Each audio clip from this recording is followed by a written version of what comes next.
What's up, everybody? Welcome back to another video here. I'm sure you read the title, so you know what we're going to be discussing today. And not just that, but you see that I got my Benavidez shirt on, so I'm going to get straight to the topic. Um, yeah, just like the title reads, I believe Canelo versus Berlanga, not just myself, I'm sure a lot of individuals involved in the sport, whether it be other trainers, um, reporters, promoters, managers, etc., even other fighters. They also believe this. They may not say it with the words that I'm gonna say it, or with the words that I'm gonna describe it as, but they believe that this is a joke. You know, this fight is a joke here. Seeing the press conferences that they've been having, I noticed and I get it that it's part of the fight game, whether it would be against someone else or whether it would be other fighters. The job is to market and sell the fight, so they're doing their best trying to sell it. As you noticed, no big promoter, no big promotional company is really promoting the event. It's not Matchroom, it's not Top Rank, Golden Boy, etc. It's actually done by Canelo Promotions. For the reason being that although Canelo Promotions it's maybe doing big things in Mexico, it's not really popular here, or even it's not a super big company like Sanford Boxing, for example, when it comes to Mexican promotional companies. So with that being said, I think that should be eye catching. That it's being promoted by Canelo himself. With that being said, or with that being done, it should let everybody know that it's an opponent that Canelo chose, and like he's done in the last couple of fights, it's an opponent that Canelo chose, a fight that nobody asked for, and they're doing their best to market it as Mexico versus Puerto Rico. And don't get me wrong, Mexico and Puerto Rico have had a great rivalries with great fighters in the past. We've had Salvador Sanchez versus Wilfredo Gomez if we go all the way back to the early 80s. Of course, Julio Cesar Chavez versus Edwin Rosario and Hector Camacho. Jose Luis Ramirez from Mexico against Edwin Rosario and Hector Camacho. I can go on and on. Also Miguel Cotto versus Canelo. That was a big fight itself, representing both the Puerto Rican island and the Mexican country. Both great how they say it in Spanish, la cuna del boxeo. The cribs of boxing where a lot of great champions and great stars have developed out of each respective nation. The Puerto Rican island and the Mexican country. They've had great fighters come out of those places and put on the best shows. It goes all the way back to like the even before the 80s. Of the birth of the Mexican and the Puerto Rican rivalry with fighters like Carlos Zarate, Salvador Sanchez, Lupe Pintor, all the Mexican fighters against the Puerto Ricans like Juan Laporte and Wilfredo Gomez, etc.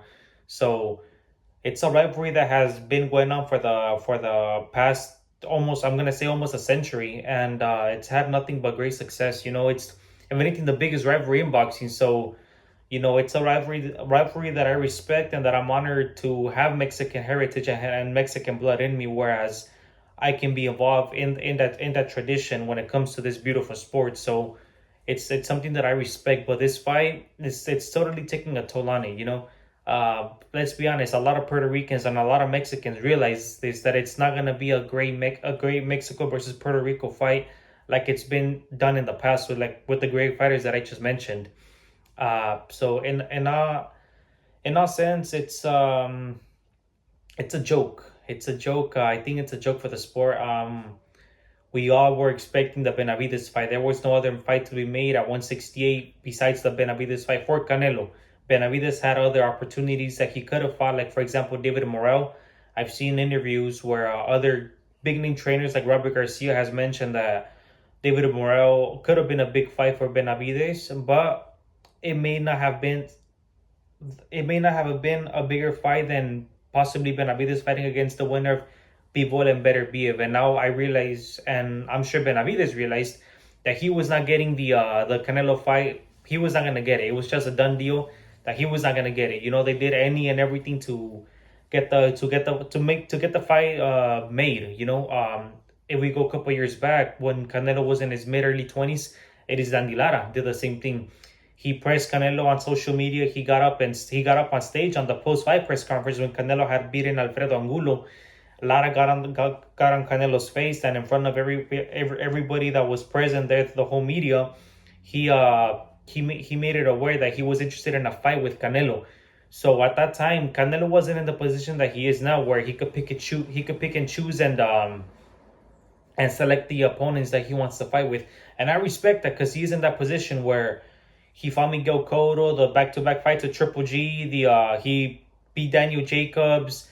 He went undisputed at 168, so he has earned that shot to pick and choose who he wants. But picking Edgar Berlanga as an opponent, the Puerto Ricans know it, the Mexicans know it, the people in the USA know it, the whole world knows it, that this fight is a joke. This fight is just a tragedy, and it's just a slap in the face of the Puerto Rican and the Mexican rivalry that's been going on for the past almost a century. The fact that they're trying to market this fight as a Puerto Rico versus Mexico fight, when it's not gonna be one of those traditional wars, one of those traditional action-packed fights that has happened in the last almost a century, like I mentioned. Um, yeah, like I said, Benavidez did any and everything, like a couple years back, that Lara did, to get the fight done, to get the fight made, and it's just not gonna happen. So I can see why he decided to take his own route and go to 175 and try to, pick on the next big fights for him, which is the winner of Better Beer versus Bivol. Those are also gonna be great fights for him that are gonna leave a mark in his leg. That's gonna leave a mark in the sport for him, and is gonna just add to his legacy. Morales just moved up to 175 and got the regular light heavyweight, the WBA regular light heavyweight title, which Bivol holds the super title. So once the winner of Better Beer and Bivol faces Benavidez, the winner of those fights is gonna face more than likely David Morales. So that's gonna be another big fight for the winner of those respective fights. Berlanga, I saw him fight maybe like once or twice. He carries a puncher's chance. Nobody could take that away in this sport. Anything can happen. We've had some of the biggest upsets in the sport, as long as we could go back. Buster Douglas and Mike Tyson. Nobody expected that. Andy Ruiz and Anthony Joshua. So there's always a puncher's chance. There's always that what if. Anything can happen in the sport. Yes, but I don't think Edgar Berlanga is at the level of Andy Ruiz or at the level of Buster Douglas. And I also don't think Canelo is being distracted like Mike Tyson was in that fight. And also don't think I think Canelo's stylistically and technically better than Anthony Joshua. So I don't think Canelo's in that position where an upset is gonna happen. Canelo's gonna stop him whenever he wants. Obviously Canelo takes his time. He starts off slow the first 2-3 rounds. Finding his rhythm, figuring out the opponent. And then he presses the action. We've seen that against multiple of his opponents. And is that going to be any different? Whenever Canelo wants to end the night, he is. If he wants to make it a long and rough and difficult night for Berlanga, he will. If he wants to end it early, he will. So it's up to Canelo. Canelo's going to decide what he wants to do in this fight. And he's going to decide whether he wants it to be a long night or he wants it to call it off early. So that's what's gonna happen here. It's not gonna be a Mexico versus Puerto Rico event like it has been done in the past with great fighters. It's not gonna be one of those big fights where the Puerto Ricans are on one side and the Mexicans on the other. The casual fans are gonna tune in, but the individuals who truly love and truly recognize and study the sport, they're not interested in this fight. I myself am not, and I'm sure a lot of other fighters that are really involved and like the sport, trainers, managers, they're not interested in it either. Even Berlanga's promoter, Eddie Hearn, he knows that Berlanga doesn't stand a chance. He's doing his best to promote it, or he's doing his best to back up his fighter, but he himself deep knows that he's not going to win. I'm sure you know that he's not going to win. Everybody knows that he's not going to win. That's it for this video. I wanted to put that out there. Make people aware of what's going on in the sport.